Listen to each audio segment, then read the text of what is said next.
សួស្តីអ្នកនរគ្នានេះខ្ញុំណែនាំ broker មួយតើតោងអ្នកដែល trade ចង់ trade ចាប់ពី$10ឡើងទៅលក្ខខណ្ឌវាដូច fitness ចឹងដកដាក់លុយលឿនហើយspread ល្អហើយមាន account copy ហើយ leverage យើងអាច trade 1ឬ2000បានអញ្ចឹងដំបូងឡើយយើងចូល register hub គឺ VT market អញ្ចឹងយើងចូល link ហ្នឹងមក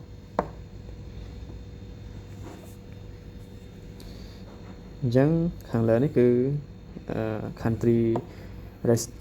resident គឺយើងដាក់ប្រទេសយើងកម្ពុជាតើ email អញ្ចឹងemail ខាងលើហើយខាងក្រោម password អញ្ចឹងយើង password យើងដាក់មិនបានដែរយើងដាក់មាន A មាន Z ដាក់សតូចសធំអញ្ចឹងណាហើយលេខសញ្ញាអញ្ចឹងទៅធ្វើម៉េចឲ្យចេញ Q ទាំងអស់តើមក referral option មិនដាក់បានដែរតើមកយើងចុចទៅ open live account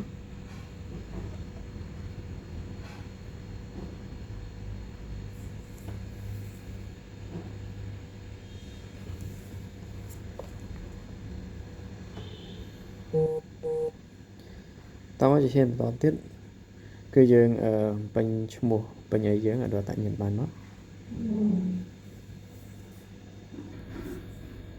អញ្ចឹង first name គឺយើងដាក់ឈ្មោះយើងមកហើយmiddle name មិនដាក់ទេដាក់ last name គឺឈ្មោះតកូលយើងណាអញ្ចឹងខ្ញុំបញ្ចាំម្ដងទៀតខាងលើគឺឈ្មោះយើងកណ្ដាលមិនដាក់ទេហើយ last name គឺឈ្មោះតកូលយើងអញ្ចឹងយើងពេញដាក់ដល់តាញ៉ាំបានមកដាក់លេខទូរស័ព្ទអីមកតើមកយើងចុច next អញ្ចឹងបន្តមកទៀតដល់នេះគឺយើងបង្កើតករណីយើងអញ្ចឹងមានករណី copy trade MT4 MT5 អញ្ចឹងជាទៅយើងបច្ចុប្បន្នប្រើ MT5 ច្រើនណាអញ្ចឹងយក MT5 មកតើមកយើងយកករណីវាមាន standard swap free send និង send swap free អញ្ចឹងវាមាន4ហ្នឹងណា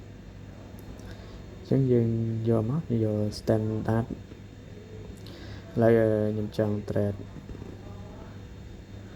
យក standard ទៅតើមកយើងយក currency យកដុល្លារតើមកយើងដាក់ password ម្ដងទៀតចាំយើងដាក់ password ហើយយើង tick មកតើមកយើង submit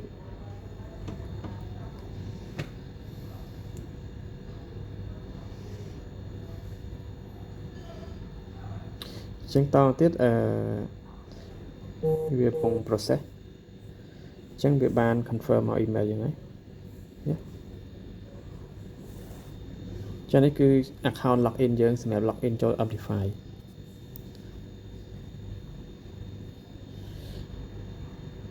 ចឹងបន្តទៀតយើងcommand deposit យើងចូលទៅ verify វាអស់ទៅអញ្ចឹងយើងចូលទៅ verify អត្តសញ្ញាណប័ណ្ណនេះមកចូលខាងលើអញ្ចឹងមកដល់នេះវាចាំតិច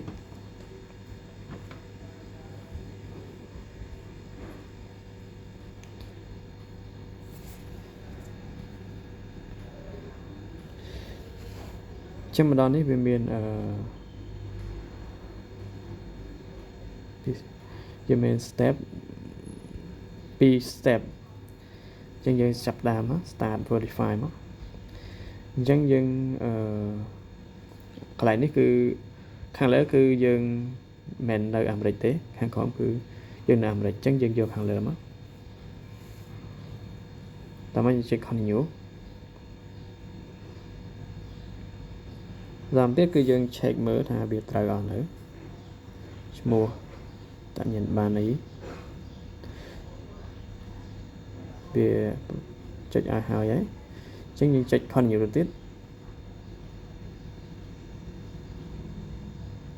step ទី2អញ្ចឹងយើងកន្លែងគឺវាឲ្យ update upload រូបភាពណាអញ្ចឹងយើងយក ID card បើយើងមាន passport ឬក៏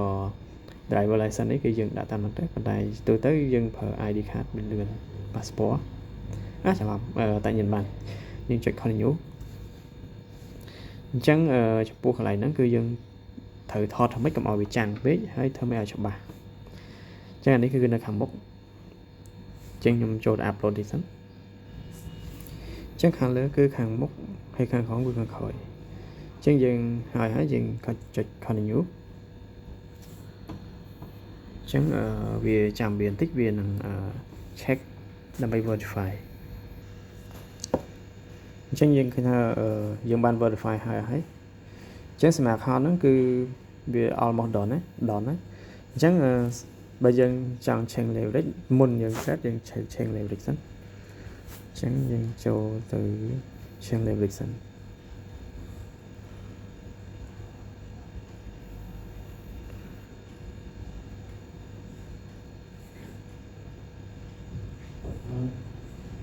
ចូល account